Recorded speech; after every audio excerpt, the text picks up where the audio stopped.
work alone or a small group, late at night, like third shift in a plant or something like that. So there's a lot of very vulnerable locations employees can work for in communication with the public. And I'll ask Sheriff Jones a little bit about that question too. He and I have actually discussed this, and as I understand, when you have people that interface with the public on a regular basis, that those employees seem to be more at risk than somebody inside of a factory setting or inside of an office setting. Yeah, that's true, Tony. Just as a general rule, we have certain things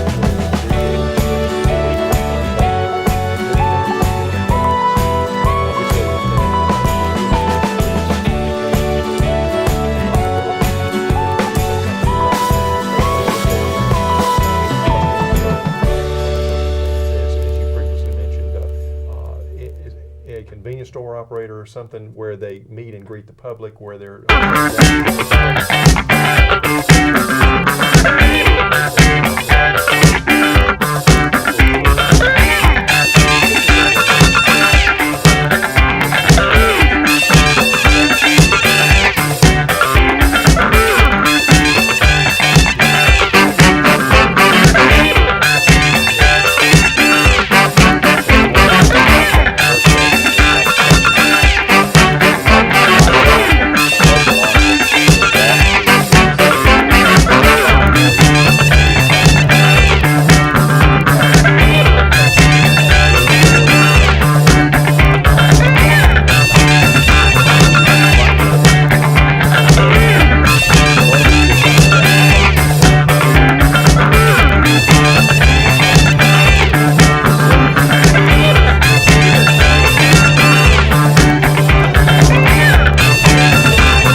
and things like that.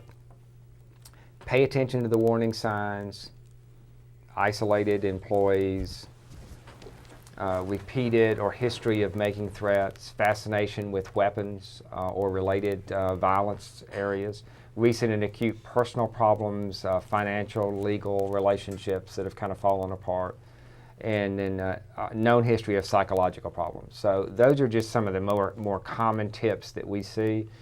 But promoting a respectful work environment is the #1 step that an employer ought to take. Assessing the work environment, like Sheriff Jones is talking about, I highly recommend that. But having the right policies in place to make sure everybody in the workplace is treating each other with dignity and respect on a regular basis is critical. Anti-bullying, we're in all of the harassment prevention programs that we're putting together for employers now. We're including anti-bullying language in the policies, because what we're finding is the people that feel bullied are sometimes the one that keep that locked firearm in their car, and then that's the great equalizer, because I've been bullied so many times I'm not going to put up with it anymore, and they are the exploding person. You know, one thing, particularly for small business owners, you know, they know their employees, they know their families, they know their children. So one of the things that I think we really should stress to them is don't ignore those warning signs. You know, you may think you know this person very well, and you probably do. But things change in people's lives, and they take on a different personality or stress or, you know, like you said, financial. And so don't ignore the warning signs that may be there, and be sure you... Variety and control, increased energy. All of these things result in a more confident, a more credible delivery. Another tip, speak to a photo across the room. Most people communicate better when they sense others are listening. In lieu of having a real person sitting next to you, pull out someone's LinkedIn or Facebook photo, pull it up on your computer or on your cell phone maybe, and direct your comments to that person. Or actually take a photo and set it up across the room from you while you talk. Visualizing a real person helps keep your comments conversational. A third tip, pause periodically for input. Rather than talking non-stop for 15 or 30 minutes, break your comments into small chunks, maybe no more than 6 or 7 minutes. Even if you're supposed to be in presentation style, presentation mode, stop to interact with your listeners to make sure they're still engaged. Ask them for feedback on what you've just said so far. Ask them to add ideas or insights. Ask them for their concerns about what, quote, others might react or how they might react to implementing your ideas. Ask what challenges they anticipate on what you're suggesting. Have them to summarize the takeaways that they've picked up on so far on what you've just shared. A fourth tip, give a thought-provoking assignment before you open up the phone lines for interaction.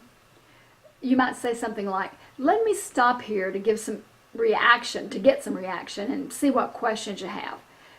That's for those listeners who tend to take a mental recess, a time out to check their inbox and respond to text messages while you're taking questions from other people. Instead of letting those listeners just go on mental vacation, intrigue them with a personal challenge. You want them to consider something during that